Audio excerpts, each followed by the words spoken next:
আমরা জানি যে গরমকালে কোয়েল পাখি ডিম কম পারে, আসলে কারণই একটা। যদি অতিরিক্ত গরমে কোয়েল পাখির সমস্যা হয় তাহলে বুঝতে পারবেন কোয়েল পাখি হাঁপিয়ে যাবে, হা করে নিঃশ্বাস নেবে, এমন সময় অবশ্যই স্প্রে করে দিবেন আপনারা।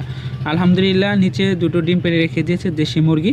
যারা কমার্শিয়ালভাবে করতেছেন অর্থাৎ অনেক বড় পরিসরে করতেছেন তারা চেষ্টা করবেন যাতে করে ফ্যানের ব্যবস্থা করে দেওয়া যায়।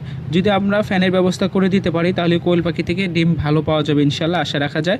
কারণ আমরা জানি যে ঠান্ডার সময় কোয়েল পাখি ডিম বেশি দেয়, এর কারণে একটাই, কোয়েল পাখি সুস্থ সবল এবং ভালো থাকে। তো গরমকালে যদি এরকম শরীরটা ঠান্ডা রাখা যায় তাহলে অবশ্যই আপনারা ডিমের প্রোডাকশন ভালো পাবেন। রাত্রে লাইটের পরিমাণটা বাড়িয়ে দেবেন। লক্ষ্য রাখবেন কোয়েল পাখি যেন কোনোভাবে হাঁপিয়ে না